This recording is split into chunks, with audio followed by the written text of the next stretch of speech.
तो जस्टिस वो नहीं चाहते थे, वो पॉलिटिकल वेंडेटा चाहते थे, क्या ये कह रहे हैं आप? पॉलिटिकल गेन चाहते थे। Political gain. मैं जाकिया जी की बात नहीं कर रहा, जो एनजीओ साथ में लगे थे, जो पॉलिटिकल पार्टियां एनजीओ को फंडिंग कर रही थी और जो मीडिया के ग्रुप एनजीओ को प्रसिद्धि दे रहे थे, वो लोग।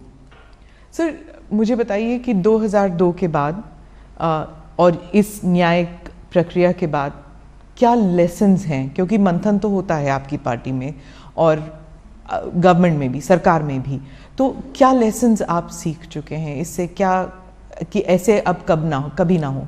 ढेर सारे सुझाव आए हैं, वो सारे सुझाव मैं ही गृह मंत्री था, मोदी जी ही मुख्यमंत्री थे, गुजरात पुलिस ने अपनी कार्यपद्धति के अंदर इनकॉर्पोरेट कर दिए गए हैं। ट्रेनिंग मॉड्यूल भी बदले गए हैं, सूचना प्राप्त करने की पद्धति को भी बदला गया है, सूचना का ग्रेडेशन करने की नई सिस्टम इवॉल्व कर दी गई है और सूचना ग्रेडेशन करने के बाद इसके अनुरूप एक्शन क्या होंगे इसकी भी एक एसओपी बनाई गई है। इसलिए 2002 के बाद गुजरात में एक भी दंगा नहीं हुआ है। सेंटर स्टेट में जो तालमेल होना चाहिए राइट्स कंट्रोल करने के लिए, क्या उसे फाइन ट्यूनिंग, उसकी फाइन ट्यूनिंग मुझे लगता है व्यवस्था ठीक है, अभी जो व्यवस्था है वो ठीक है। क्योंकि अभी जो हमने देखे थे, जो अग्निपथ जो स्कीम है उसके कारण जो दंगे हुए थे, हाँ वायलेंस में लोग मरे नहीं लेकिन काफी देर तक इनएक्शन था, तो इसमें फिर वो स्टेट्स की बात हो जाती है। ऐसा है कि लॉ एंड ऑर्डर कंट्रोल करना स्टेट की जिम्मेदारी है। भारत सरकार सहयोग कर सकती है, स्टेट की डिमांड पर सहयोग कर सकती है, और जब स्टेट को लगता है कि हमारी स्टेट की मशीनरी कम पड़ रही है या तो हमें ज़्यादा मैन पावर चाहिए जो स्टेट के पास उपलब्ध नहीं है, तो रिजर्व फोर्स में से भारत सरकार की मैन पावर जाता है।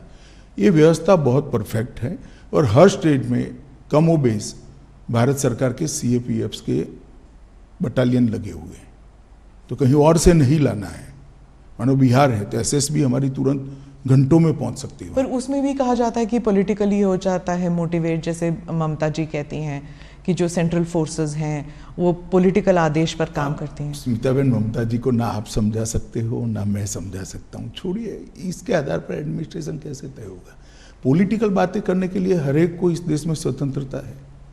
जी, आपका कोई आज जब ये रूलिंग आई है तो आप, एक बार और पूछूंगी मैं कि आपको कैसे महसूस हो रहा है आज के? मुझे बहुत अच्छा महसूस होता है। मोदी जी को बहुत सारे बदनामी झेलते हुए मैंने देखा है। मोदी जी पे बहुत सारे झूठ और झूठे आरोप मढ़ते हुए, निर्लज्जता से मढ़ते हुए मैंने देखा है। इसके बावजूद भी संवैधानिक प्रक्रिया है, कानूनी प्रक्रिया, इसके ऊपर कुछ नहीं करना है, ये बोल्ड स्टैंड लेते हुए मैंने देखा है और 18 साल धैर्य रखते हुए देखा है और 18 साल के बाद आज विजयी होते हुए भी मैंने देखा है। मुझे तो बड़ा संतोष है कि सार्वजनिक जीवन में नरेंद्र मोदी ने एक ऐसा एग्जाम्पल सेट किया है कि आरोप कितना भी झूठा हो, आप उसको न्याय की अदालत ही तय कर सकती है, सच है या झूठ है, तब तक धैर्य रखना चाहिए। सुप्रीम कोर्ट में ऑब्जर्वेशन ये भी था कि उस वक्त की सरकार ने दंगा रोकने का प्रयास नहीं किया, और ये भी कि कुछ विटनेसेस जो हैं वो ऐसे जवाब दे रहे थे जैसे कि डिक्टेशन दे रहे हैं उन्हें। दोनों चीज़ें ऑब्जर्व किया गया। देखिए, उस वक्त सुप्रीम कोर्ट ने जो ऑब्जर्वेशन किया था वो एनजीओ के एफिडेविट के आधार पर किया था।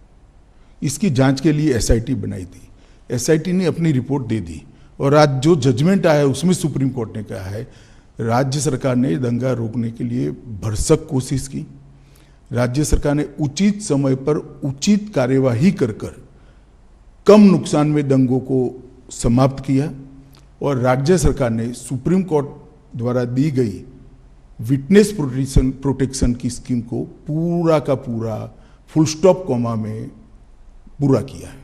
तो इसीलिए कहा जाएगा कि सुप्रीम कोर्ट को भी इन्फ्लुएंस किया है? सवाल ही नहीं है सुप्रीम कोर्ट को इन्फ्लुएंस करने का।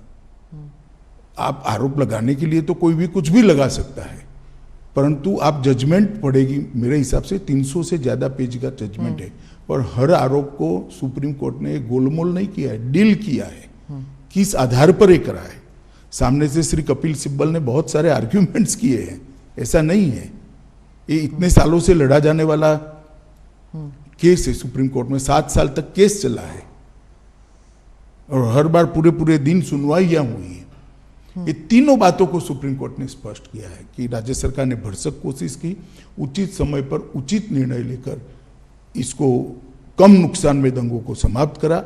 और जो विटनेस प्रोटेक्शन स्कीम राज्य सरकार ने सुप्रीम कोर्ट के सामने रखी थी, सुप्रीम कोर्ट ने थोड़े बहुत अमेंडमेंट कर अप्रूव करी थी, इसको फुल स्टॉप कॉमा में स्पिरिट के साथ लागू किया है।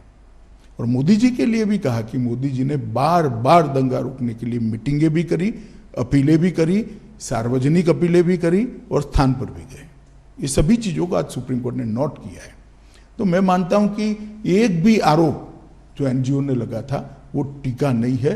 मोदी जी बिल्कुल कोई आरोप के बगैर पूरी बात से आज सुप्रीम कोर्ट के जजमेंट से बाहर आए हैं और आज सत्य का विजय हुआ है। मीडिया और एनजीओज, इन दोनों के ऊपर सुप्रीम कोर्ट ने भी कहा है, आप एक बार अगर आप कहें कि आप what do you think should be the role, और क्या रोल मीडिया ने नेगेटिव पॉजिटिव, एनजीओज ने नेगेटिव पॉजिटिव क्या किया? नहीं, त्रिकूट है, सिर्फ मीडिया और एनजीओ नहीं है।